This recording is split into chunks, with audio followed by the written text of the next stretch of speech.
Okay, so this is an addition to lecture 4, but I'm getting around to it now. And that's going to be plotting piping systems to help you orient yourself of how things should be going. So for any piping system, you can always have this image of a pump, and then maybe it goes up, something like this. It has a bunch of components, just like we've been drawing a lot. You can have these things that are going up. So let's say these are changes in elevation. There's another change in elevation. And then a bunch of stuff can just happen throughout the piping system.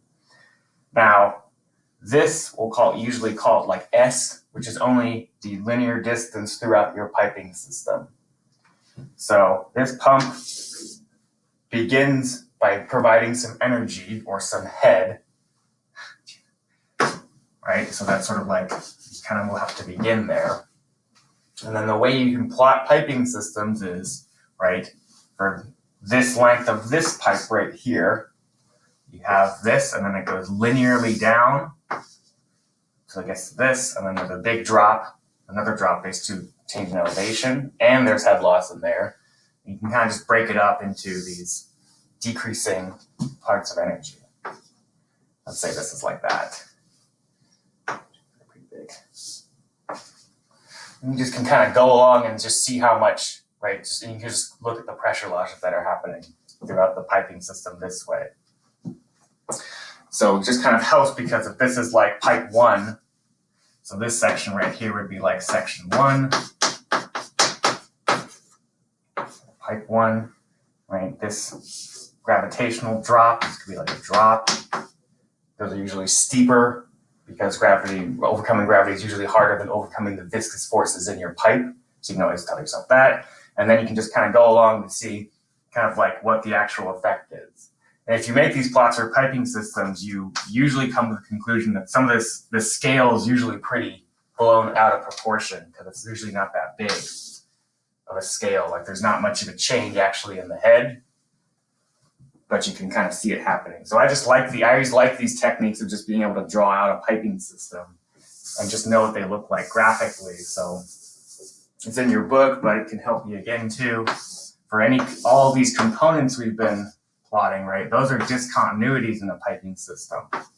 So if I start here at a pressure and I go through a valve, right?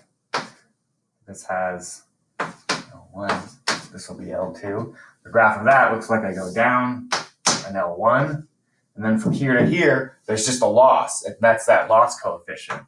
So then you just go straight down. So this is a discontinuous jump in your plot, and then same thing, right? So these slopes, you can calculate what just the slope of these things are. It's F, the velocity, and then 2G diameter. So that's the slope of this line actually.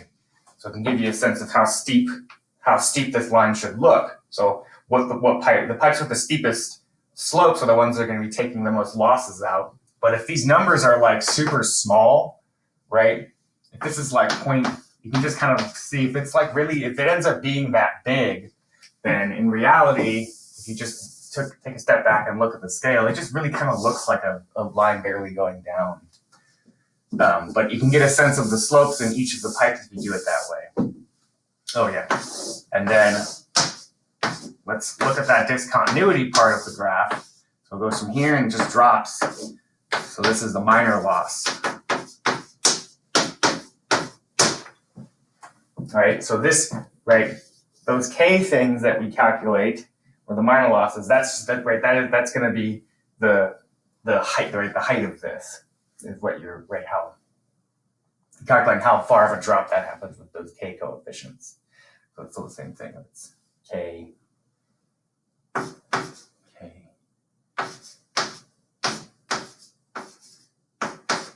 Yeah, because it takes no distance. So that's just the steepness of it. So you can see how, right, what components really drop this by a lot. Again, if this actually is like, if the number is actually that, right, the plot itself is really just going to kind of look like it's still going down in a straight line. So sometimes graphing these things always helps me at least to see what's going on as I follow a pipe system down. And then it also gives you a sense of what happens when we calculate those, remember those L effective values we had? That's a terrible thing, right? We found out what we had. We calculated these effective length values. So what that does is it just extends this axis, right, in your pipe system. So you have energy coming in.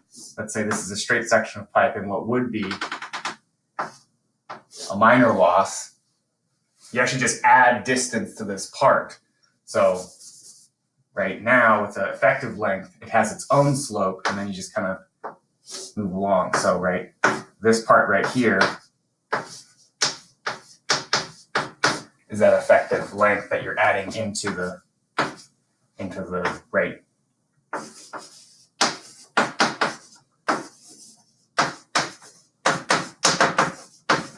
Right, so this S is the length along the pipe. This is the head or pressure or energy rate or energy value. So as you go along your pipe systems, you can take these plots to kind of get a sense of do minor losses matter that much. So it's kind of fun to do that for any sort of these problems before you can start calculating numbers. And that's right essentially what happens whenever I come across some of these problems is I draw a little picture like that and I put it into a computer and I kind of see what the plot will kind of look like. You can also gain, and we can also gain energy in these plots too. So, if I start here and I go down here, you can just kind of, you can almost just you can just kind of, you can just browse and head really quickly. You can come back up on these plots too and keep going down with, again, there's a component right there. Right, so this is H. So maybe along your piping system, bunch of stuff, and then at this point, like S naught, you could encounter another pump, which brings the energy back up. Or it could also be a gravitational increase in energy because you're pumping the energy up a certain amount, up a distance. So it could be something where you actually up here, you have to add this pump, and you also get more energy because you pump it up really high. There's a big delta Z. Well, if you're up high, then you have more gravitational potential, so you have more work to do. So you can even describe what these things are. It's either energy being added from a pump or the combination of energy of the pump pushing the fluid up to a hill, and now you have more potential energy. So I just wanted to put that out for this class because I'm very graphical, so these are just techniques I have to analyze these fluid systems on the back of a napkin. So I just wanted to put that out there. Up next, we'll do multi-pipe flows.